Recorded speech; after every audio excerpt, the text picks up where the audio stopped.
you would think that they would have to stop. But no! They would just tack on another symbol in front, which would now be used to represent hundreds.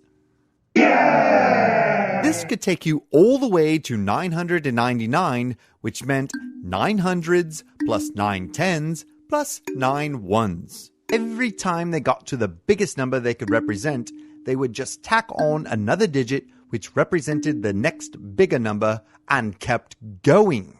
This system had some big advantages. First of all, there were only 10 different symbols to remember.